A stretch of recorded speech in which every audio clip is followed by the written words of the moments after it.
Oke, bismillahirrahmanirrahim. Assalamualaikum warahmatullahi wabarakatuh.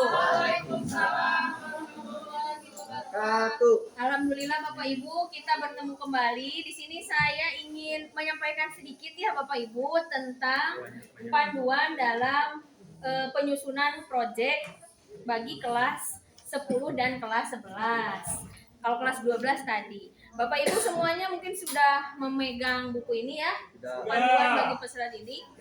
Nah, Bapak Ibu, punten di dalam panduan ini terdapat dua bagian ya. Yang pertama itu ada bagian A, bagian pengantar. Dan yang kedua itu bagian pengantar ini terdiri dari halaman pertama sampai dengan halaman 11. Dan bagian B itu implementasi proyek penguatan profil pelajar Pancasila dari halaman 12 sampai halaman 17. Nah, di bagian A, di sini terdapat pengantar, ya seperti biasa lah ya, pengertian profil pelajar Pancasila, gambaran, sampai desain proyek, alur proyek, dan yang terakhir itu adalah rubrik dari yang akan kita gunakan untuk proyek ini, gitu ya. Oke, nanti kita akan bahas ya. Jadi nanti ke siswa, kita boleh langsung ke siswa itu ketika membagikan ini ke siswa. Jadi dijelasin dulu menyem-menyemnya. Kenapa kita harus melaksanakan proyek teh? Dasar hukumnya apa? Oh, ternyata karena ini nih kaitannya sama profil pelajar Pancasila, bla bla bla bla. Nah, terus kita masuk ke bagian B, implementasi proyek. Dijelaskan kepada siswa yaitu seperti biasa identitas, nama dan lain sebagainya. Jadi tujuan dari proyek ini adalah kita akan siswa itu diharapkan bisa menghasilkan satu karya yang berupa hasil dari apa sih namanya teh kayak mini research gitu yang dilakukan oleh siswa.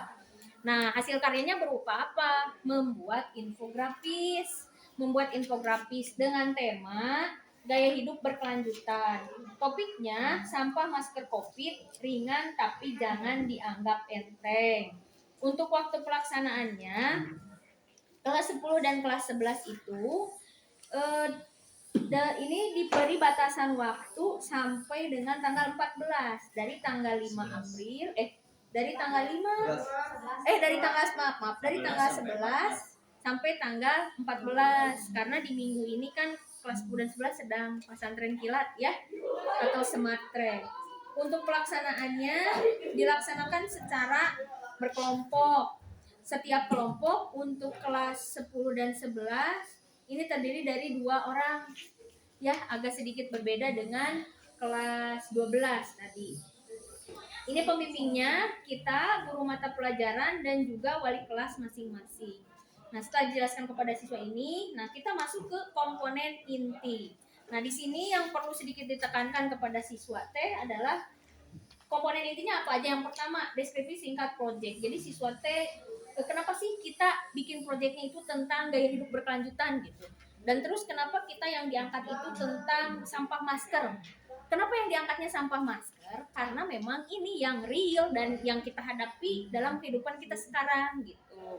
Jadi kita istilahnya seperti ini ya, think globally tapi act-nya locally gitu. Jadi kita berpikirnya global tentang pandemi, tapi apa yang bisa kita lakukan untuk lingkungan kita di lingkungan terkecil kita aja gitu. Menghadapi pandemi dan efek dari salah satunya adalah penggunaan masker COVID dalam masa pandemi ini gitu.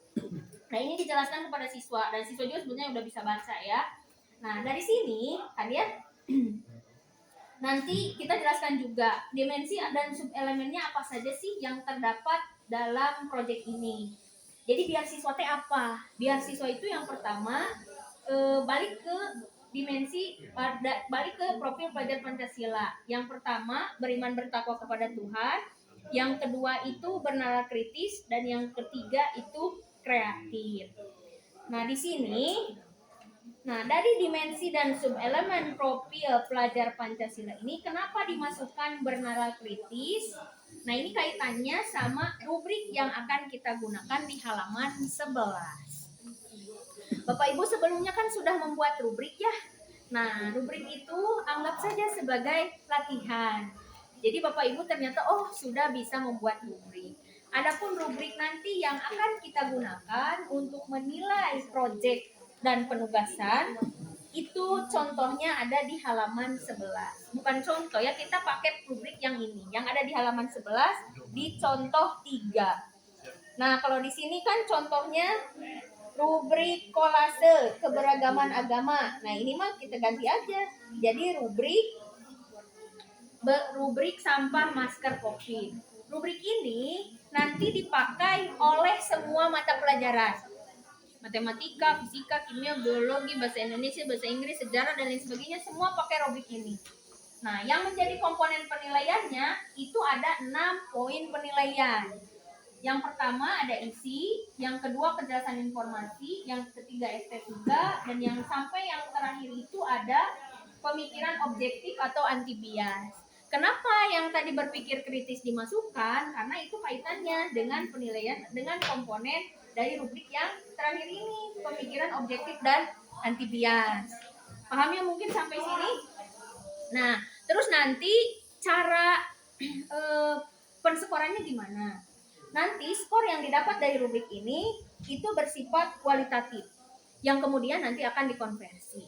Terus kita nilainya gimana? Di sini kan cuma dijelaskan mulai berkembang, sudah berkembang, mahir, gitu ya. Nanti misal, saya kasih contoh, nanti Pak Haji Dewa itu akan memberikan format rubrik, format penilaian rubrik, yang isinya kolom nama siswa, terus di sini ada aspek. Aspeknya itu ada 6 aspek. Isi, kejelasan, sampai yang terakhir poin 6 gitu. Contoh misalkan, nama siswa dari huruf A ya. Anggi misalkan. Punten Nadia di endorse ya. Anggi misalkan ya. Ya. Nah, ternyata Anggi isinya ini karyanya sudah menyampaikan ide ada informasi yang relevan terhadap topik yang dibahas pada aktivitas ini. Kita melihat bahwa untuk isi dari infografis yang dibuat Anggi ternyata sudah berkembang. Kita kasih kode aja 2 di bagian isi. Terus untuk yang lain, ternyata misalkan untuk yang kejelasan informasi, Anggi baru mulai berkembang nih, kita kasih kode 1.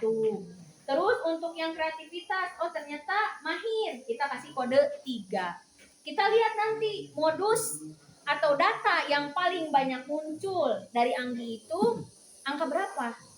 Ternyata yang paling banyak muncul itu angka 3. Nah, berarti di sini kualitatifnya, nilai kualitatifnya bahwa Anggi itu sudah dikatakan mahir istilahnya ya dalam menyampaikan karya karena dilengkapi oleh foto, ada usaha yang jelas untuk mengemas presentasi dan lain sebagainya. Terus dari situ tulis modusnya berarti 3. Nanti dari modus yang sudah didapat itu akan dikonversi nilainya menjadi nilai kuantitatif ya, yang rentangnya dari 75 sampai 100 gitu. Ya tergantung dia modusnya yang paling banyak muncul berapa. Ya mungkin kalau dia modusnya 3 itu misalnya rentang nilainya antara 90 sampai 100 gitu. Kalau yang modusnya ya dia mah 1 ya berarti antara 75 sampai 85 gitu. Kalau yang modusnya 2 ya berarti rentang nilainya antara 85 sampai 90. Kurang lebih seperti itu gambaran umumnya. Nah, itu untuk rubrik. Bisa dipahami ya Bapak Ibu? Oke. Nah, setelah itu, kita masuk ke bagian C, tahapan. Nah, tahapan atau menggunakan alur proyek. Nah, di sini di tahap C, bagian 1 atau tahap pengenalan, ini guru meminta kepada siswa untuk mengenali lingkungan sekitarnya. Kita bisa mengajukan pertanyaan yang mendorong daya pikir siswa sehingga membuat siswa berpikir kritis. Contoh misalkan seperti ini. Apa sih yang sedang kita hadapi sekarang? Misalnya pandemi gitu, misalnya. Pandemi, Bu, misalnya. Oke. Kira-kira selain pandemi apa saja gitu ya? Misalkan. Sampai pokoknya siswa teh bisa kita pancing bahwa iya Bu, sampai ke penggunaan masker gitu ya. Seperti itu. Sampai ke penggunaan masker. Oke, misalkan pertanyaan lainnya. Oke, selama pandemi ini kira-kira kamu pakai masker berapa kali sih sehari? Nah, contoh itu ya pertanyaan sederhananya. Ah Bu dah saya mah satu we sehari teh muka sekolah di bumi mah datara misalkan tah gitu. Oke, kita bisa mengandai-andai, terus kita juga bisa memberikan informasi bacaan kepada siswa melalui studi literatur. Di sini juga sudah ada ya sebetulnya. Atau untuk tambahan ada di halaman 17. Di sini di bagian daftar pustaka. Sok silakan siswa diakses di sini, cik dibaca, dilihat. Tah selama pandemi teh gening masker anu kurang dipakai teh bisa menimbulkan ini. Mungkin kita berpikirnya, dah saya mah buang masker cuman satu. Gimana kalau semua orang berpikir, dabi gengan hiji, bari tadi dipikir, bari tadi dipikir di teras abi nimbi kan, not in my backyard gitu ya. Tapi di sini orang-orang berpikir ada abi mah hiji. Semua orang berpikir seperti itu. So, ayeuna sakelas we sabaraha? 30 genep Bu. Berarti kira-kira geus aya tah 30 genep masker anu numpuk sapoe.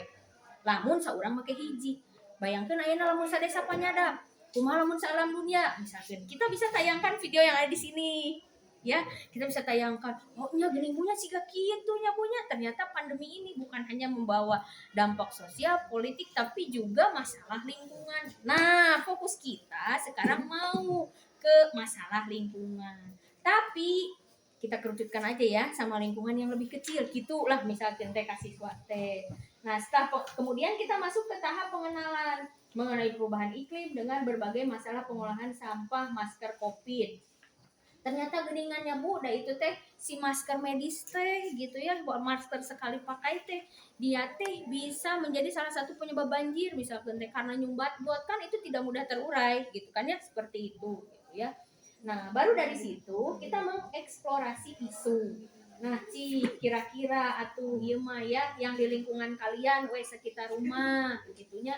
Kumaha atuh cara pengelolaan limbah masker teh seperti apa?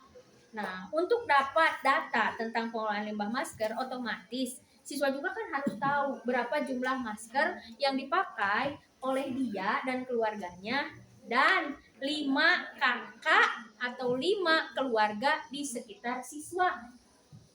Jadi siswa teh minimal dia dapat 6 data. 1 data anggota keluarga yang menggunakan masker dan 5 keluarga lain yang ada di sekitar lingkungan siswa yang pakai masker. Misal jadi 6 Bu abi teh misalkan ya di rumah teh ada 4 orang, ayah, ibu, adik sama saya tuh misalkan teh sok tanya kasih mama sadinten nganggo masker sabaraha. Nah untuk cakupannya kita kerucutkan aja tidak dari awal pandemi tapi 1 bulan dari bulan Maret ya dari tanggal 1 sampai 31 bulan Maret 2022 karena kita ngambil sampel aja ya. Nah ke siswa teh sok taros kasih mama sadinten sabaraha mama abi mah Bu sadinten teh 4 da ka warung eta gentos engke misalkan bade ngaos acukna hejo digentos kuno hejo misalkan 4 ari berarti sebulan sabaraha kali tubuh teu apal da kaping hiji duka sabaraha nganggo maskerna tos we kalikeun 4 kali 30 hiji berarti sabaraha. Nah sekitar 124 ya.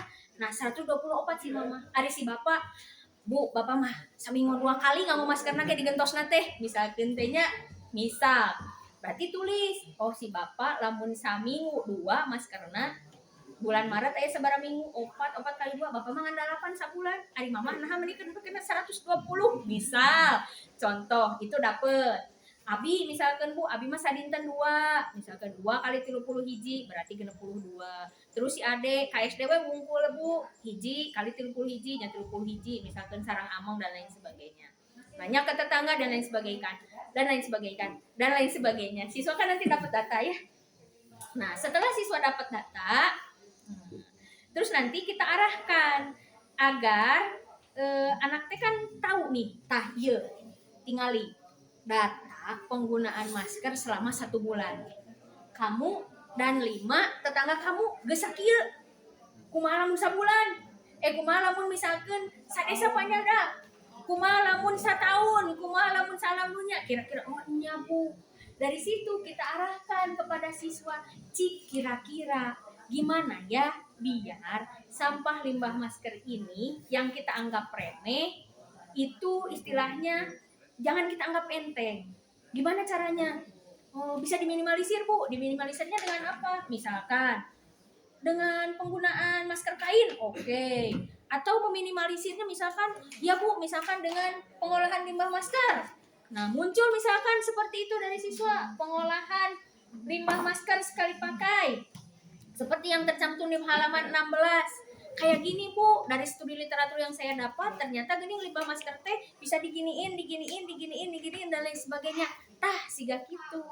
Sehingga nanti di infografisnya, ya, di tahap tindak lanjut, setiap kelompok menyerahkan infografis berupa produk P5. Di infografisnya nanti tercantum kayak gini, misalkan sampah masker COVID-19 ringan tapi jangan dianggap enteng di wilayah RT 01 RW 05 Desa Panyadap misalnya. Pastikan budak teh ya babacaan heulanya menyem-menyem. Dari data yang saya dapat bahwa ternyata jumlah penggunaan masker di lingkungan tempat tinggal saja dari sekian responden itu bahwa yang paling banyak menggunakan adalah wanita. Mungkin tidak di sini siswa dia akan mencantumkan tabel, diagram, ya seperti itu. Nah kalau sudah nanti ada sambungan lagi. Nah dari banyaknya sampah masker COVID itu, gitu, kita bisa misalkan melakukan pengolahan sampah limbah masker dengan cara sebagai berikut. Tek tek tek tek tek tek. Nah kurang lebih seperti itu. Bisa dipahami ya Bapak Ibu? Bisa dipahami. Nanti ini untuk pembuatan infografis ini itu bebas, boleh digital atau boleh manual. Kalau digital kan banyak ya penyedia layanan seperti Canva atau dan lain sebagainya atau Corel mungkinan. Dan siswa kan biasanya suka lebih canggih dari kita. Atau kalau mau yang manual boleh, tapi karena ini kan tujuannya infografis ini kan ada infonya, tapi ada juga grafik dan gambarnya, sehingga si grafik dan gambarnya ini dijelaskan gitu dalam bentuk infonya itu, tapi kan tidak ngeberebet seperti teks. Ya gimana biar terbaca oleh pembaca? Ya mungkin kita bisa gunakan media yang lebih besar. Contoh misalkan karton gitu, atau misalkan bisa menggunakan 2 karton, itu mah diserahkan aja kepada siswa. Tapi tadi dari kelas yang saya masuki, saya menyampaikan ini, si bagian besar siswa memang cukup paham dan mereka memilih untuk menggunakan infografis digital. Alasannya apa? Yang pertama hemat waktu, lebih mudah penggunaan gitu ya. Istilahnya kan kita tinggal cari template, terus copy gambar, terus paling apa Bu yang ribetnya? Nyari data sama baca literatur, itu aja. Gitu kurang lebihnya mah Bapak Ibu ya. Jadi intinya ke siswa teh kalian buat infografis tentang masker. Adapun nanti misalkan hasil penelitiannya berupa angket atau wawancara gitu kan ya, itu tidak perlu dikumpulkan. Itu jadi alat pengumpul data. Istilahnya mah alat pengumpul data teh kan kalau kita mau ngebangun rumah ada esteger. Kan Bu mitos geulis mah esteger teh dicopotkeun. Tah gitu. Kirang langkung namanya Bapak Ibu. Kartos panginten. Alhamdulillah tuh pamikartos mah. Datos karaos dahaga abi oge teh. Nya. Tah kanggo rubrik. Wih deui ka dieu nya rubrikna. Wih deui ka dieu. Jadi kita tanggalkan identitas mata pelajaran kita. Kita pakai rubrik yang ini. Ini lebih simpel dan nanti untuk format penilaian rubrik insya Allah akan dibagikan oleh Bapak Gubernur Jenderal Haji Dewa. Ya seperti itu gitu mungkin Bapak Ibu. Kami ayam patarosan mah we ka Pak Haji Dewa. Jadi intinya kelas 10 mah beda ya. Iya. 2 orang. Jadi 2 toh. Jadi dalam satu bangku satu kelompok. Nah itu nya sabangku